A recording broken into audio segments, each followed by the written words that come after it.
bisyo at sa bawat kwento, 86 na taon ng tiwala at sa mga darating pang taon, mas pinalakas at mas pinagtibay para sa Pilipino. DZRH, una sa Pilipinas, una sa Pilipino. Serbisyong tapat sa'yo, DZRH.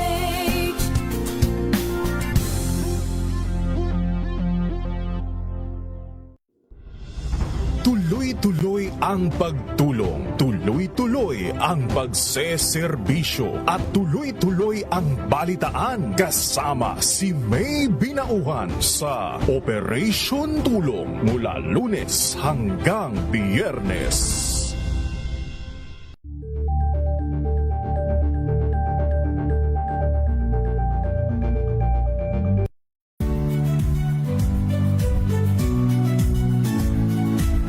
Magandang araw mga kaibigan. Ito po ang inyong balerina ng bayan, si Lisa Makuhay Lizalde, na nag-aanyaya sa inyong samahan kami at ang aming mga espesyal na panauhin para sa kalahating oras ng masayang kwentuhan sa aming programang Art to Art, kung saan ang usapang sining at kultura ay para sa lahat.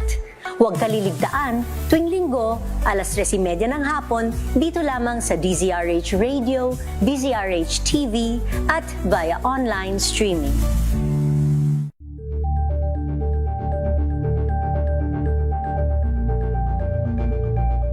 Tambalang Anthony Taberna at Jerry Baha ang gigising sa inyong umaga dahil lalatay ang humahagupit na diskusyon at komentaryo Lunes hanggang Biyernes sa 2x2.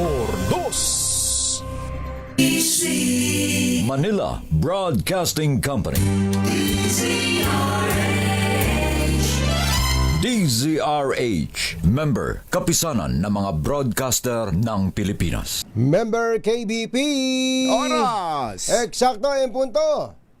6:01.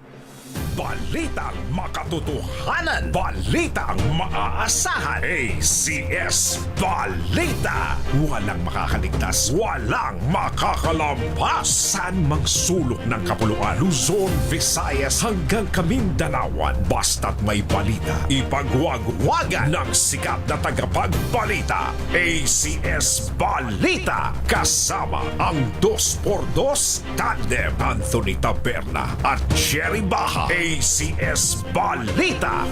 Ang programang ito ay hatid sa inyo ng ACS Manufacturing Corporation, ISO certified, maker of world-class quality pride detergent. Araw ngayon ng Martes, Mayo 12, Engineer Tony Nanggel, May 12, 2026, sa ulo ng ating ACS Balita. Paraguay, visa-free na para sa mga Pilipino. Job opportunity para sa mga PWD, pinalawak pa ng QC government. Paglutang ni Senator Bato de la Rosa naging maaksyon. Senador nakipaghabulan sa mga tauhan ng NBI. Liderato sa Senado biglang napalitan, trono ni Soto na agaw ni Senate President Cayetano. Borongan Eastern Samar nakaranas ng 48 degrees Celsius na heat index. At 2 taong gulang na bata nilapa ng 3 aso, patay. Magandang umaga, Luzon, Visayas at Mindanao. Good morning, Philippines! Hello, world! Kami po ang inyong mga tagapagbalita. Ito po si Jerry Baha. Ito po naman si Anthony Taberna. At ito ang... ACS Balita, ACS Good News. Ay, visa-free na ang mga Pilipino na nais magtungo sa Paraguay. Kasunod ito ng nilagdaang kasunduan ni Foreign Affairs Secretary Maria Teresa Lazaro at kanyang counterpart sa Paraguay para sa visa waiver. Kapalit nito, tatanggalin na rin ang visa requirement sa mga mamamayan ng Paraguay na gusto namang mamasyal at magtungo dito sa Pilipinas. Ayun. Ibinida po ng Pangulong Bongbong Marcos makatutulong ang habang na ito para mapabilis sa mga oportunidad sa pagninegosyo, turismo at people-to-people exchanges. Ayun, Saan ba yung, Paraguay. Paraguay. Ito nga, tinitingnan ko sa mapa, South America. South America. Kumbachero, So, oo. Espanyol yan. Oo, malamang, Espanyol ito. Latin Latin America. country pala yan. At siya ay nasa sa South America, nasa gawing pababa, sa gawing south pa rin siya. South pa ng South. Nasa baba siya ng Brazil. Brazil? Brazil. Brazil? Pero mas mababa ang Argentina. Nasa taas siya ng Argentina. Alam mo kung ano yung katabi niya? Ano? Uruguay. Uruguay. Kaya pala Paraguay, Uruguay. Uruguay. Ayun. Oo, nasa gawing taas din niya ang Bolivia, yung Peru. Yan, yung mga pinupuntahan. Mga sikat yan pagdating sa mga revolusyon. Yan, oh. At Bolivia. At nasa northern part ng Latin America ang Colombia. Ayan, andyan na. Alam Andyan niyo na kung ano meron doon. Pablo Escobar. Samantala, Yeah. pinalawak pa ng pamahalaang lungsod ng Quezon City ang oportunidad sa trabaho para sa mga persons with disabilities. Ito'y sa ilalim ng programang Kasama Ka Ayan. sa QC. Ayun. Na layong mabigyan ng makabuluhan at marangal na kabuhayan ang mga PWD. Bahagi ng programa ang pagkakalob ng skills training, assessment, job matching at placement services para sa kanila. Ayon kay Quezon City Mayor Joy Belmonte. Ayan. Sa kasalukuyan ay may 731 PWDs ang empleyado na ng City Hall, lagpas sa itinakdang 1% hiring requirement sa ilalim ng umiiral na batas. Ang galing nito, ang gandang tulong nito para sa mga PWDs natin na alam natin na marami diyan siyempre ayaw ng makipagkompetensya pa sa mga normal, Yes. sa mga walang pinsala sa katawan dahil sabi sa dami nga ng walang kapansanan na walang trabaho Sasama ka pa ano ba pa yan? ba ang tsansa namin. Pero itong mga opportunities na ito na ibinibigay ng QC government ay napakagandang moral booster para sa ating mga PWDs. Ayan. Kaya ano pa hinihintay nyo? Yan. Apply na! ACS Balita. Alas 6:06 ng umaga, naimbag gabigat kada kayo amin na po, agring kayon, gising na! Puno ng aksyon ang pagbabalik sa Senado ni Senator Ronald Bato de la Rosa matapos ang 7 buwang pagtatago. talagang in-emphasize yun, ano? 7 buwang pagtatago. 7 buwang pagtatago na may sweldo. Totoo na may naman, sweldo. totoo naman. With pay. Sana all. Sana all. Sa pagpasok pa lang sa gusali ng Senado, hinarang si De La Rosa ng mga ahente ng NBI at sinubukang pigilan. Nagkaroon ng Wala bang background habulan. music yan? Wala bang background music yan? Sige, Yung, lagyan natin. action na yan? Lagyan natin ng background music. Kung Andyan ba si Jason Bourne? sige, wag na yun. Ito na lang. Warrior yan. Alam mo. Sige, para mas maganda. Ayan. Yan ang tugma dyan. Ayan, no, habang pinapakita yung video na yan, no, na naghahabulan. Ayan, si Senator Bato. Nadapa si Senator. Ang bilis tumakbo, no? Ayun, nakabukas, nakalusot sa pinto. Tapos sa hallway. Next camera. Wala na, iba na yan. Direk, ano ba? Direk. Ayan. Ay, naglalakad na lang. Ay, mga nahuli na yan. Ay, mga nahuli na. Pinauna dyan. Yung nauna. Yung nauna. Ayan, si Senator Bato. Tarantantan. Ang bilis tumakbo ni Senator Bato, ano? Oo, iba. Nakamakwan pa yun, nakabalat. Nakabalat pa yun. Parang may ininom na bato, eh, no? Talaga, ding. Ang bato. Tindi, pero doon mo mapupuri si Senator Bato, ensayado. Ensayado yan. Kahit sa mga shooting competition, kumbachero, makikita mo doon ang liksi ni Senator Bato. Hindi lang kung paano siya pumutok, kasi may takbo-takbo yun. Siyempre. Iba-ibang may magpipivot-pivot ka ron. Siyempre. Ensayado si Senator Bato. Nagkaroon po ng habulan hanggang sa nadapa pa sa hagdan. Grabe ka naman, Kises. Ipinalampas na nga namin, inulit mo pa eh. nadadapa pa sa hagdan si De La Rosa, ngunit bigo siyang mahuli ng mga ahente ng NBI na mukhang kulang sa ensayo. Nasugatan din ang senador matapos umano siyang i-wrestling. Meron bang ganong insidente? Meron niya at meron pa lang gano'n. Matapos siyang i-wrestling ng mga tauhan ng NBI. Binatnikos ng senador ang anyay hindi pagalang ng Bureau sa institusyon ng Senado. Samantala, nasa Senado rin si Senador Antonio Trillanes para isilbi ang arrest warrant ng International Criminal Court laban kay De La Rosa, ngunit hindi rin siya nagtagumpay.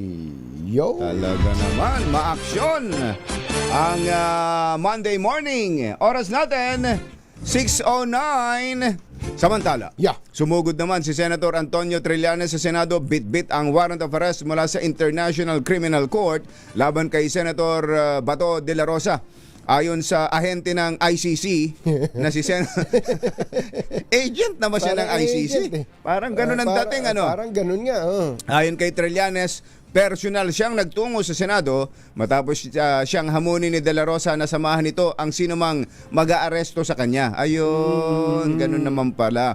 Ang problema anya ay mismong si De La Rosa ang tumatangging lumabas upang harapin ang mga otoridad. Sa isang FB post noong Lunes ng gabi, muling ibinahagi ni Trillanes ang isang video noong May 2025 kung saan ay maririnig si De La Rosa na nag-ahamon sa kanya na iserve sa kanya ang arrest warrant. Meron ba tayong ebidensya tayo ng nun? sinabi ni De La Rosa na yun?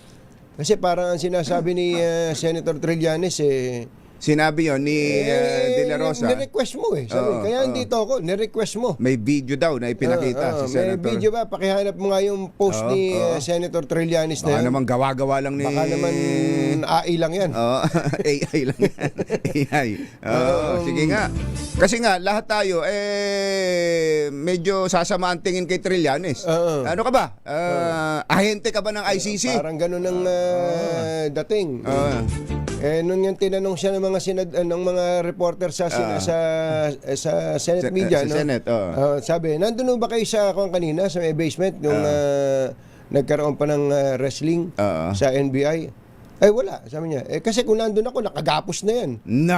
Matindi. Matindi, no? Matindi yung Trillanes Matindi yung pagkakasabi, pero yung pala, ginagawa niya yon dahil sa hamon mismo sa kanya ni Senator Bato. Oo, kaya siya, ito pala yan. Sige nga. Go ahead, make my day, Mr. Trillanes! Biyan mo! Sige ka lang, dyan ang ICC. Sige! Go ahead! Kahit sumama ka pa, mag-serve ng warrant. Sumama ka, ikaw mismo magpusa sa akin. Ayun naman pala. Ayun naman pala. Ang galing naman ni Trillanes pala. Tinandaan pala. Tumupad lang pala. Si Trillanes. Sumunod lang sa hamon ni Senator Bato. Meron Meron palang prueba at ebidensya. Si Senator Trillanes. Matindi, no? Meron palang May gano'n. ganun pala.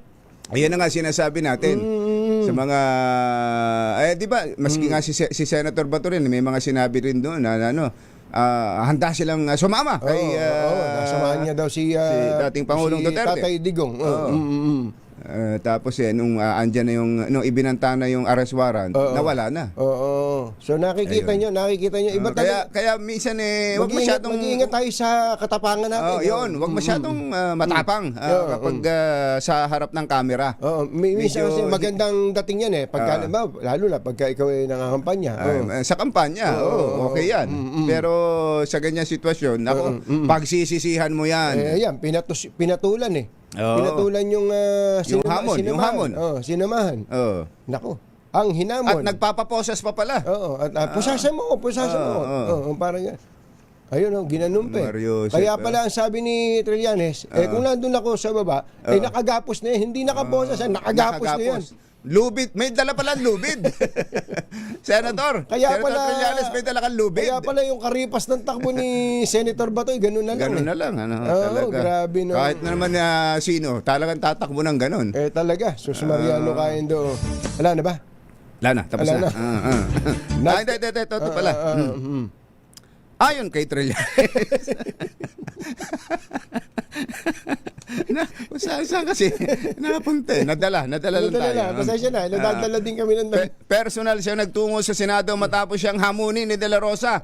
Nasamahan nito ang sinumang mag-aaresto sa kanya. Ang problema niya ay mismong si De La Rosa nga ang tumangging lumabas. Yun na nga yun. At sinabi niyang sa FB post nga, yan ang hamon ni De La Rosa. Narinig mo na ba yung sinasabi ng NBI? Kagabi ba ako nakikinig sa may sinabi Balita. yung NBI, o abogado ng NBI na ang sabi hindi naman talaga dapat inaaresto ang senador kapag ka nasa sesyon. Kung ang sentensya sa krimen na kanyang kinasasangkutan ay hindi lampas ng 6 na taon. Ito kang kinasasangkutan ni Senador Bato de la Rosa, reclusion perpetua ang sentensya dito. Kaya hindi pwedeng gamiting kublihan o kuta ang Senado. Isisilbi lang namin yung arrest warrant. Parang ganun yung narinig ko. Pero of course, narinig ko lang naman kasi yun. Narinig ko lang naman. Kanya-kanyang... lalo nga, depende kung saan ka ba, makabato ka. Sama ano ginawa ng NBI? Sama yun. Pero kung kasama ka dun sa, sabi niya, biktima ng mga napatay ng wala namang kasalanan, baka sabihin mo, kulang pa nga yan. Kulang yan. Nasaktan lang yung daliri mo para ka nang daliri lang, umatungan. nasaktan yung anak ko napatay. Yun na nga. Ganun talaga. Yung mga Depende lang kung saan nakalagay. Depende. Nagkagulo rin po sa entrada ng Senado ang mga tauhan ng NBI at mga miyembro ng Office of the Sergeant at Arms. Ito'y matapos tangkang harangin ng isang tauhan ng OSAA, ang ahente ng NBI na na-cite for contempt dahil sa paghabol kay Senator De La Rosa. Batay sa report, sinubukan pang isakay ang isang tauhan ng OSAA sa NBI vehicle, ngunit agad din siyang nakalabas. Agad naman itong dinala sa Senado para bigyan ng first aid matapos magtamo ng sugat dahil sa nangyaring tensyon. 6:16 ang ating oras. Eto na. Ayan na. Kinumpirma ng International Criminal Court Naku po. na naglabas na nga ng warrant of arrest Naku ang po. ICC Pre-Trial Chamber 1 laban kay Naku. Senator Ronald Bato de la Rosa. Batay sa 16 na pahinang dokumento ng ICC, nakasaad na classified as secret ang arrest warrant na inilabas noon pa palang November 6, 2025. Ang kumpirmasyon ay kasunod ng pagsugod. Sino ba itong babaeng ipinapakita natin? Yan yata yung spokesperson ng ICC. Ang kumpirmasyon ay kasunod ng pagsugod ni Senator Antonio Trillanes sa Senado. Bit-bit nga ang kopya ng warrant na kanyang ipinakita sa mga media at kumalat sa social media. May kinalaman ng arrest warrant sa kasong crime against humanity kaugnay ng pagkamatay ng hindi bababa sa 32 katao mula July 2016 hanggang April 2018 sa kasagsagan ng war on drugs ng Duterte administration. Susunod! Tito Boy! Uy, sino-sino ba ang pumabor na mapalitan si Tito Sen at iluklok si Senator Alan Peter Cayetano bilang bagong Pangulo ng Senado? Ang tindi ng pangyayari kahapon, sabayan ang Senado at ang Kongreso. Sa puro numbers ang kung mahilig ka sa mga numero. Kung tumataya ka ng weteng o loto. So ma-aksyon sa Kongreso, inobertikan ng aksyon sa Senado. Sa Kongreso, 257 ang numero. Kaya nga, Nung umpisa, 255 lang eh. Noong una, Kongreso lang talaga binabantayan dahil nga sa botohan na yan. Pero mukhang naging mas ma-aksyon. Ayan. Ngayon! Ayan. Yan sa Senado. Tapos sa Senado naman, 13. 13, 13-9, tama ba? 13-9-2. Ayan, Sa House yata 257-26. 25 and 9. 25 and 9. Yan at iba pa sa pagbabalik ng ACS Balita. 6:18. This time check is brought to you by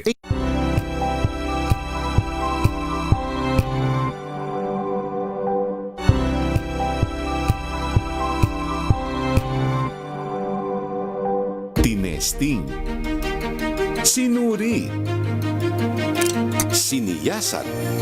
Ang resulta, Super effective ang Shield sa pagpatay ng bakterya at virus. Shield Antibacterial Soap. Believe ang mga eksperto sa Philippine Nurses Association.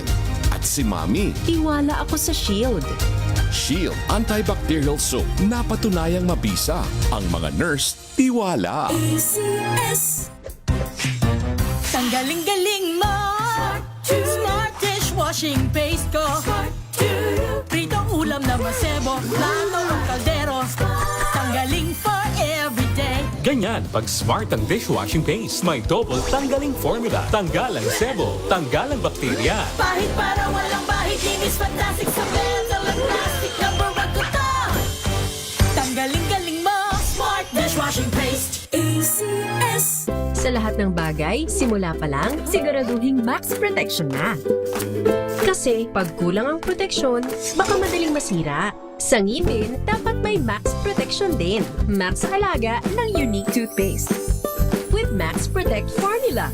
Help stop cavities before they start. While keeping breath fresh. Try Unique Maximum Fluoride Protection. Para Max Alaga, Max Protektado. ACS. May nagbago. May arte. May budget. Akala nyo lang yon. So solid. White Rose Papaya. Wow. White Rose. White Rose Papaya. Wow. White Rose. White Rose Papaya. May glow up with a White Rose Papaya. White Rose Papaya. May puti power times 2 kasi may papaya at niacinamide. May shea butter and tea tree oil pa. Kutis sulit ang glow May up. glow up with a White Rose Papaya. White Rose Papaya. Kutis sulit ang glow up. ACS. Wow, ang saya.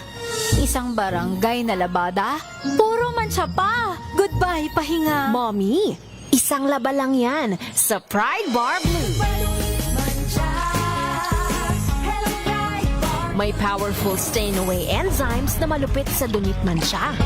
At di masakit sa kamay. Isang laban lang yan. Hello, pahinga. Hello, Pride Bar Blue. ACS. Araw-araw, iba't ibang mga bagay na dapat pagtagumpayan. Ang subok kong partner ay MX3 Capsule. Research-based na tested and proven. Helps avoid pain discomfort. Iwas-iwas sa sakit. Kailangan lang ng long-term ang pag-inom 2 capsules araw-araw. Kasabay ng proper diet and exercise. I am able to make it with the right partner. MX3, dito ako believe!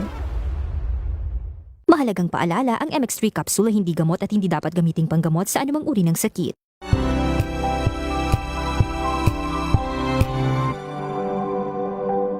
Hello, Washi! Laundry day na naman. Yay! Anong meron? Mancha ng chocolate, putik, may libag pa. Kaya natin yan! With Pride Washing Machine Detergent, may triple stain-away formula. Tanggal ang makapit, madikit, at malupit na dumit mancha. Kaya easy-easy ang labada. Mula noon hanggang ngayon. All you need is pride. All you need is pride. ACS. ACS Balita! Ang programang ito ay hatid sa inyo ng ACS Manufacturing Corporation, ISO Certified, maker ng world-class quality Pride Detergent. Hi, hi, hi! Maganda morning! Ano bang araw today, kumbachero? Today is Laundry Day, Friday! Yuhu! At pag Laundry Day, Friday, all you need is Pride Washing Machine Detergent. May triple stain-away formula kaya tanggalang makapit, madikit, malupit na dumit mancha kaya easy ang labada. Kaya pala mula noon hanggang ngayon, all you need is Pride! All you need is Pride! ACS! ACS Balita! Kasama ang 2x2 tandem Anthony Taberna at Jerry Baja. ACS Balita!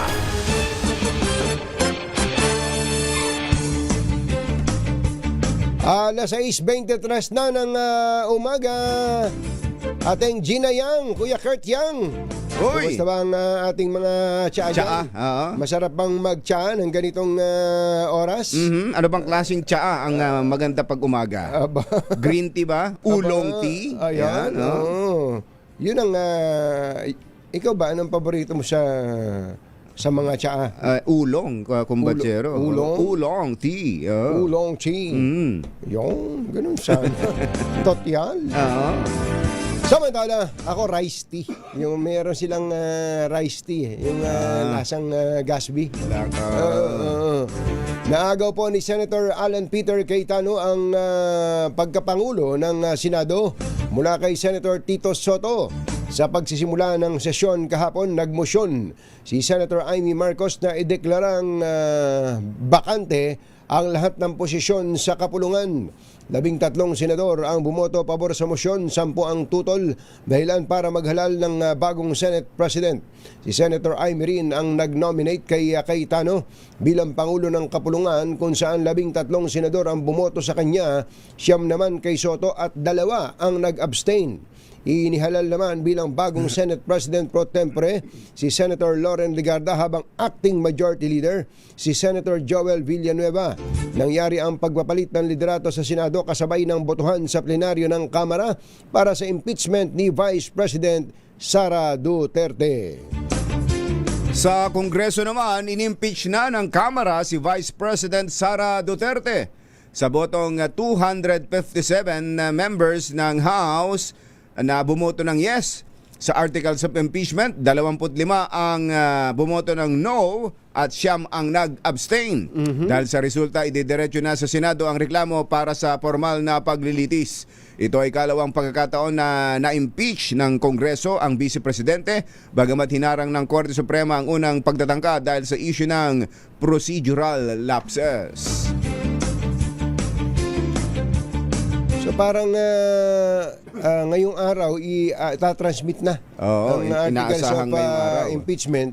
So wala naman choice ang Senado kundi mag-convene. Yes. Sapagkat kanilang constitutional duty yan. At sinabi naman na ng Supreme Court na kung tumaan naman sa tamang proseso, dapat naman gawin ng Senado ang kanilang trabaho. Tama, at napakaingat ng Kongreso, lalo na si Congresswoman Jervil Luistro. Sinunod to the letter. Ayan. Ang naging pinakahuling resolusyon ng Supreme Court tungkol dyan sa impeachment. At kung tutusin, ito kung titingnan nyo naman ng ibang perspective, baka nga blessing in the sky din. Sabi nga, blessing in the sky. Blessing in the sky. Sabi nga nung Mandy Santos, yung aming driver ni Combachero na pumanaw na. Na dahil sa ang bagong Pangulo ngayon ng Senado ay isang abogado. Hindi ba yan yung pinoproblema namin ni Combachero noong isang araw? Na sa mga nagdaang impeachment natin, ang mga presiding officers ay puro abogado. Nung panahon ni ERAP, si Senate President Nene Pimentel. Nung panahon ni Corona, si Senate President Juan Ponce Enrile. Hindi mga basta-basta abogado yan. Ang totoo mga abogado de Campanilla yan. Yes. Tapos ngayon, impeachment naman ni VP Sara, ay hindi abogado kung hindi napalitan si Tito Sen. Ngayon, isa na siyang abogado. Ang tanong lang, paano niya itatraffic ang mga objection, Your Honor? Lalo pat itong pangyayari ay itong impeachment ay naganap, ang pag-impeach ay naganap saktong pagpapalit din ng liderato ng Senado. Yun mismo. Na mukhang tinitingnan parang dinesign yung Senate coup dahil sa paparating na impeachment. Pero alam nyo bang meron akong sikretong hindi ko nasasabihin sa inyo. Kami nilang ni Combachero magkukwentuhan. Pero yan ay mga bagay na sinasabi ngang walang katotohanan, hindi nabubunyag. Maraming salamat, Tony.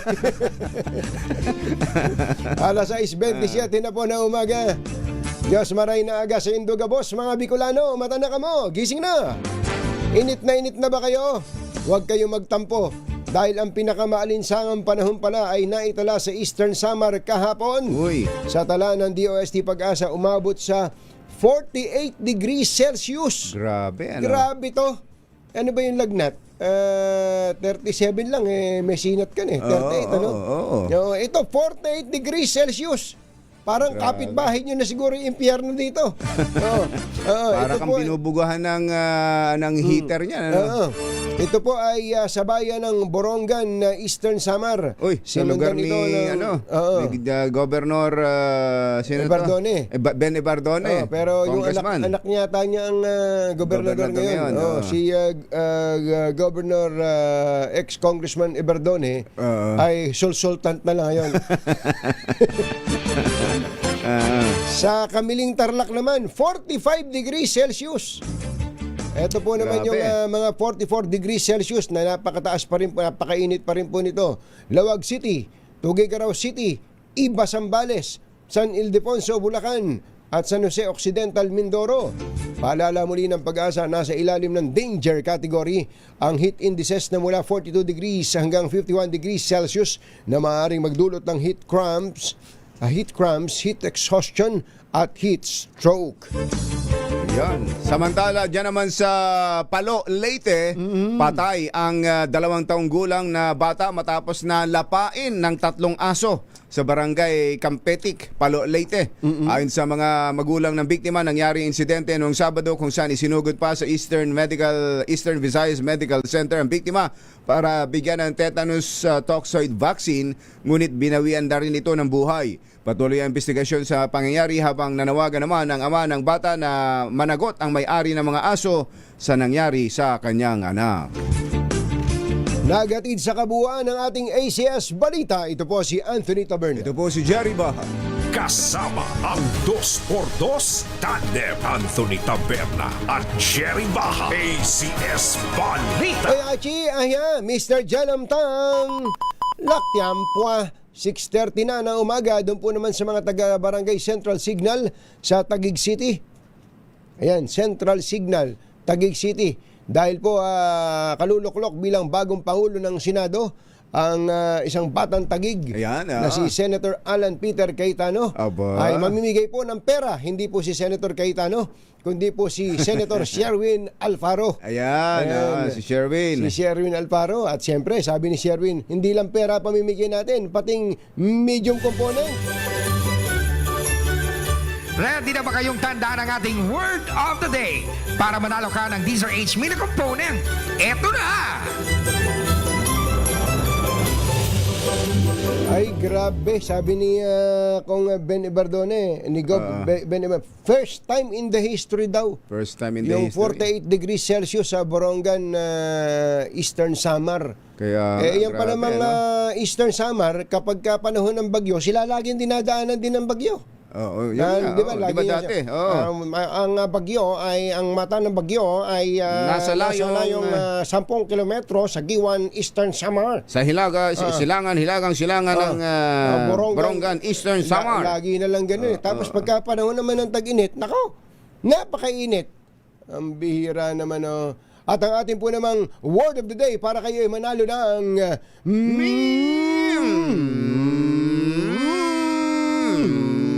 medium component ay constituent. Ayan, constituent. Ayan, constituent? Mga nasasakupan. Ayan. Mga nasasakupan. Ang sabi po ni Jeric, ang konteksto daw po nito ay humihingi daw po ng saklolo si Senator Bato de la Rosa kay Pangulong Bongbong Marcos. Humihingi daw po ng proteksyon. Bakit daw siya humihingi ng proteksyon? Sapagkat ang sabi po daw ni Senator Bato de la Rosa kay Pangulong Bongbong Marcos, I'm your constituent. Ayun. I'm your constituent. Ayan. Pero nung narinig ko kahapon, parang minumura niya si Pangulong Marcos, di ba? Meron yung unang eksena, di ba? Nung sitting president, basta dala ng bugso ng damdamin. Kasi pagod pa siya nung katatakbo. Katatakbo lang. Hinabol. Ikaw ba naman habulin ng NBI? Katatakbo niya. Kaya yung pag-inom ni Senator Bato ng tubig, talagang actually, hindi rin tama yun. Pagka po tayo ay hinihingal, huwag tayong kumakainom ng tubig, ganun na lang. Ang dami nang nalunod dyan. Masama ba yun? Yung bang, yung lagok na... Tapos yung malamig pa. Walang timing. Tapos malamig pa. Delikado yun. Dapat may timing ang paglagok ng tubig. Yun. Timing is everything. Timing is the key. Timing is the key.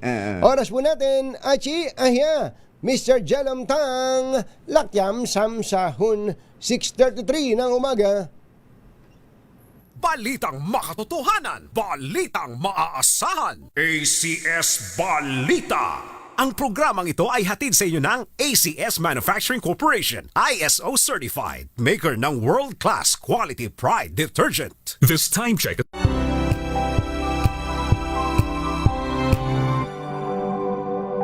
Halina't gumising sa isang masagana